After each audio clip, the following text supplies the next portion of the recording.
Ողջույն հարգելի հայրենակիցներ, խոսքս հատկապես վարորդներին եմ ուղղում եւ ուզում եմ լավ լուրով կիսվել ձեզ հետ, հարգելի վարորդներ, Մայր Հայաստանը վերաքննիչ դատարանում կարմիր կետագծերով ավտոկայանատեղիների հայցով հերթական անգամ հաղթել է քաղաքացիական պայմանագրին, ավելի ճիշտ այն ձևական մեծամասնությանը, կեղծ մեծամասնությանը, որը ձևավորվել է Երևանի ավագանում, դա քաղաքացիական պայմանագիրը եւ հանրապետությունն են։ Մի փոքր նախապատմություն նրանք, ովքեր որ տեղյակ չեն, ասեմ, որ 24 թվականից սկսած ավականու այդ ձևական մեծամասնությունը ընդունել է որոշում, համաձայն որի Երևանի կենտրոնում կարմիր կետագծերով ավտոկայանատեղիների գները տարեկան վարձը ավելի քան 13 անգամ թանկացել է, 12,000-ից դառնալով 160,000 դրամ, եւ մենք 24 թվականի այդ որոշումը բողոքարկել ենք եւ դիմել ենք դատարան, եւ ասեմ, որ դատարանում մեր շահերը եւ նաեւ երևանցիների շահերը ներկայացնում է փաստաբան Վայա Գրիգորյանը, ով Նովալեքսի ավագ գործընկերն է, եւ մենք շատ գոհ ենք մեր համագործակցությունից եւ համատեղ ուժերով կարողանում ենք հաղթել այն ոչ իրավաչափ որոշմանը, որը ավելի ճիշտ հաղթել իշխանությանը, որը ոչ իրավաչափ որոշում է կայացրել կարմիր կետագծերի հարցով։ Ուրեմն դատարանը հերթական անգամ վերաքննիչում ոչ իրավաչափ է կայացրել, սահմանել այդ որոշումը եւ փաստացի ստացվում է, որ երևանցիներին այս 2 տարի շարունակ ոչ իրավաչափորեն թալանի մատերիալ են դարձնում քաղաքացիական պայմանագիրն ու նրան կցվածները։ Ամբողջ խնդիրն այն է, որ իշխանությունը պինգ-պոնգային դիվանագիտություն է վարում այստեղ, այսինքն մենք առաջին ատյանում հաղթել ենք, հետո վերաքննիչում հաղթել ենք,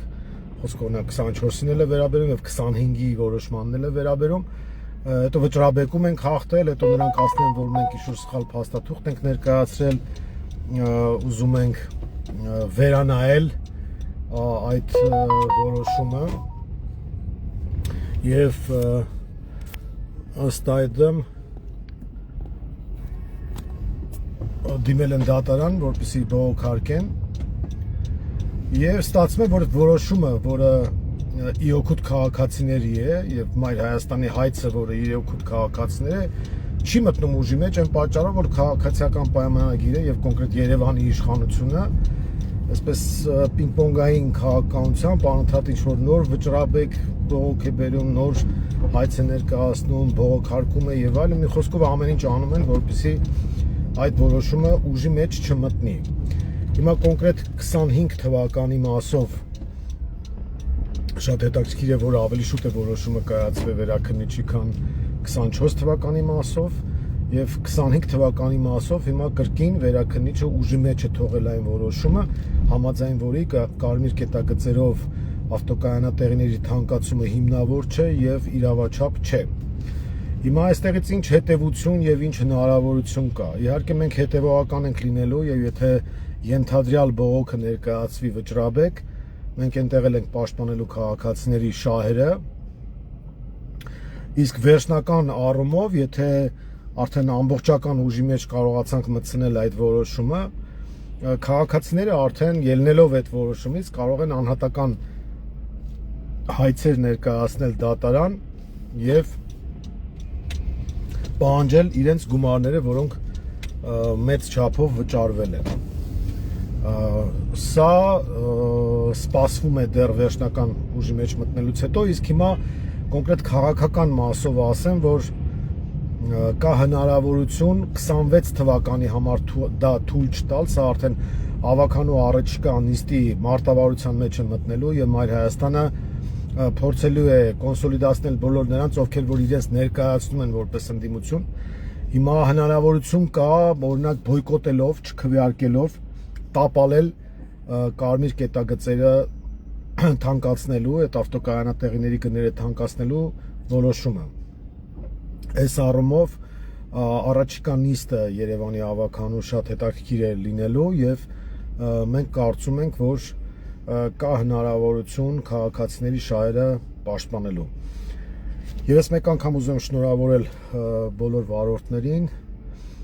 Մայր Հայաստանը իր ամբողջ թիմով ներգրաված է այս գործընթացի մեջ եւ Դատարանում Մայր Հայաստանի ներկայացնում է Սամվել Հակոբյանը, որպես փաստաբան կրկնեմ ներկայացնում է Վահե Գրիգորյանը։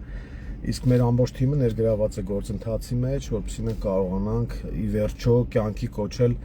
այդ թանկացման դեմ մեր քաղաքականությունը։ Հիմա տեսնենք, թե հետագա գործընթացները ինչպիսին կլինի, իսկ դուք հարգելի վարորդներ հետևեք լրահոսին եւ մենք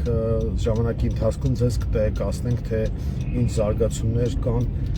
այս հարցով։ Առայժմ այսքանը, շնորհակալություն։